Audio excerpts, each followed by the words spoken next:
Dan Imam Nawawi punya buku tentang itsbatul al-harf was saut, khusus di pembahasan tentang apa? Tentang sifat al-kalam, penetapan huruf dan suara. Ya.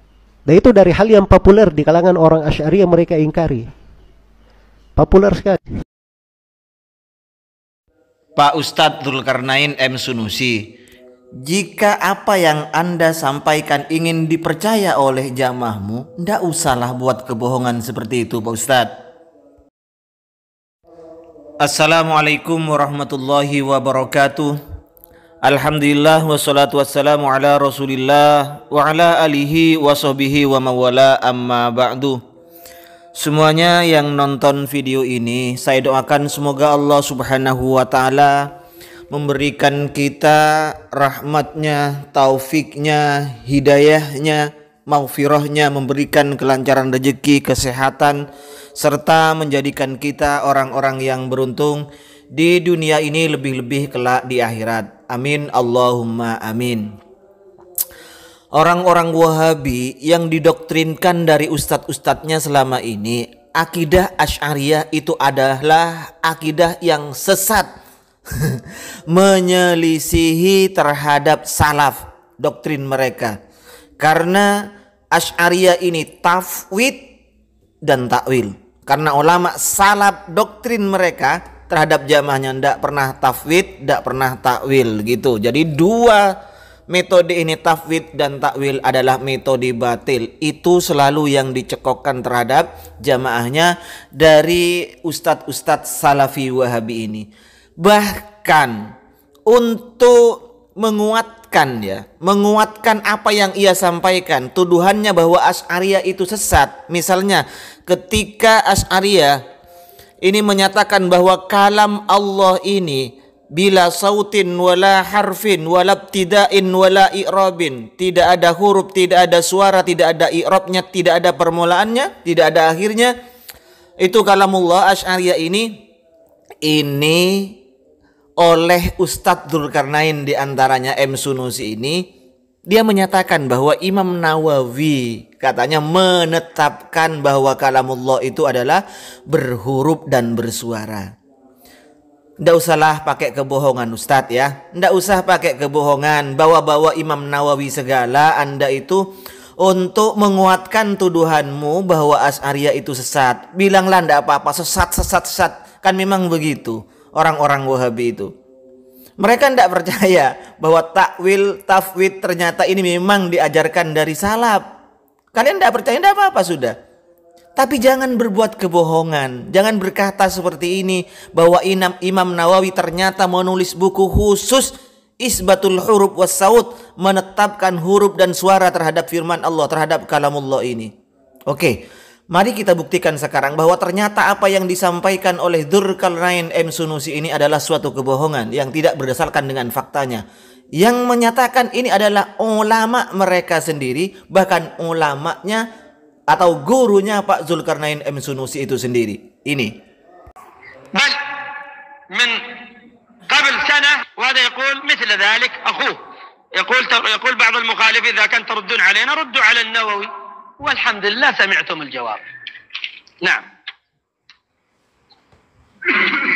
تبغانا يعني نقول النووي ما عنده أغلاط ونقول لك سلفي؟ كذاب الذي يقول لك النووي سلفي، والله كذاب حتى يموت كائنا من كان.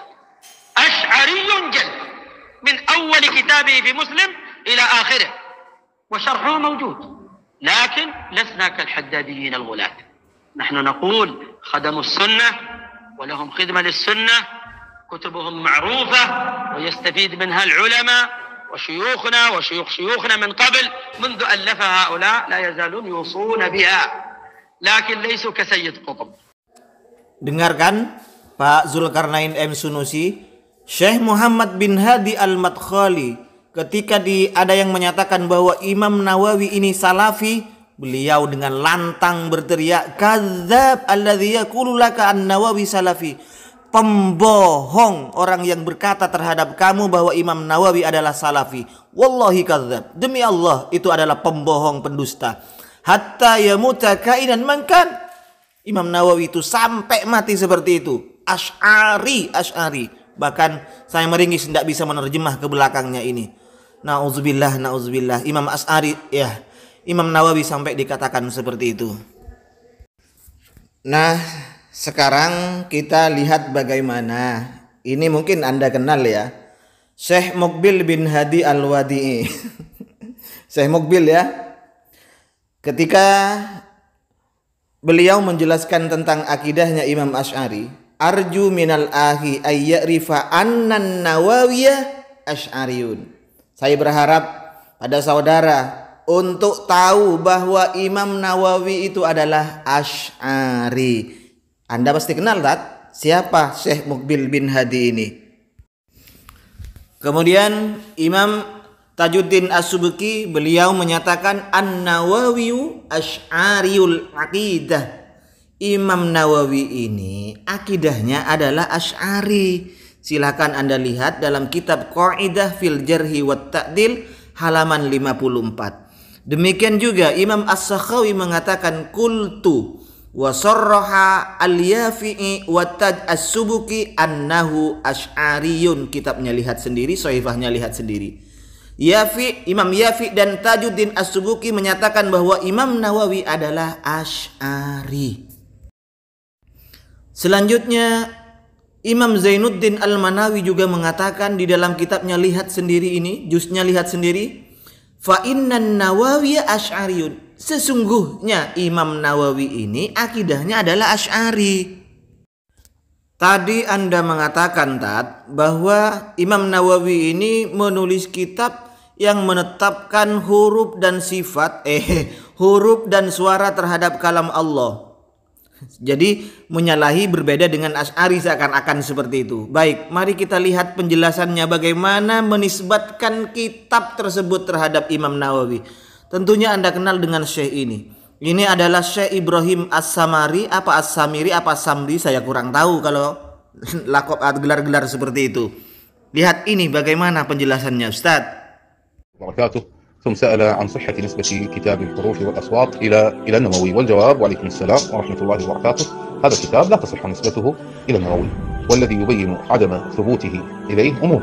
الأول، مؤلف هذه الرسالة رجل يدعى بأبي العباس الشافعي، وقد زعم هذا الرجل أن النووي اختصر رسالته في هذا الجزء.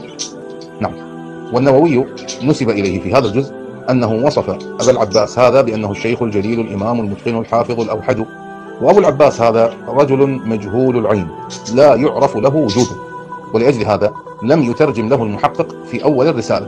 وهذا أمر عجيب أن يكون هناك إمام وحافظ وأوحد ولم يترجم له أحد، لا من الشافعية ولا من غيرهم، ولا يعرف له عين. نعم، ثم يقصد النووي لاختصار رسالته ويثني عليه بهذا الثناء الكبير، ونووي عند أتباعه وأصحابه رجل مقدم. نعم، فهذا أمر في غاية العجب. نعم. الأمر الثاني، هذا الكتاب لم ينسبه أحد ممن ترجم للنووي إليه، فقد ترجم ابن قيماز النووي المسمى بالذهبي، وكذلك السخاوي والسيوطي والسبكي، وقبلهم تلميذه اللصيق ابن العطار قد ترجم له، ولم يذكر أحد منهم أن للنووي رسالة في هذه المسألة. وهذه الرسالة لم تنقل بسند إلينا عن النووي، فلا إسناد لها ولا مثبت لها من المترجمين له. غاية ما في الأمر أن نسخة مخطوطة قد وجد عليها اسم النووي، وزعم صاحب هذه النسخة أن النووي قد اختصر رسالته فيها، وبنى المحقق على ذلك نسبة الرسالة إلى النووي. والأمر الأخير، وهذه الأمور الثلاثة مجتمعة تؤكد الأمر الآنف أن هذه الرسالة لا تثبت إليه. الأمر الأخير، أسلوب هذه الرسالة يختلف عن أسلوب النووي في كتبه الأخرى لمن كان مطلعا على كتبه. والمقصود هذه الرسالة لا تثبت. هل صحيح أن النووي تراجع عن تأويل الصفات وقرر عقيدة السلف؟ الجواب، هذه الرسالة لو صحت نسبتها إلى النووي وسلم أنه تراجع صحيح لما كان ذلك مصححا لاعتقاده، ولما كان ذلك محققا لاتباع السلف في حقه، لأن النووي قد تورط بعدة أمور، ومن ذلك القول بالإرجاء والجبر والكلام وأمور عديدة.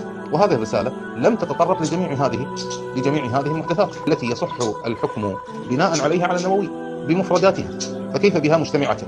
نعم. ثم في الرسالة نفسها فضيحة، فقد قرر فيها قول السالمية في بعض المسائل، وفي الرسالة نفسها قد جاء في أولها قول مصنفها عن نفسه أنه كان سالكا في ذلك طرق متأخر المتكلمين في المباحثات. فصاحب هذه الرسالة يصرح بسيره على طريقة أهل الكلام. فأين التوبة؟ أين التوبة؟ والمدعى له إثباتها يصرح بأنه على طريقة المتكلمين.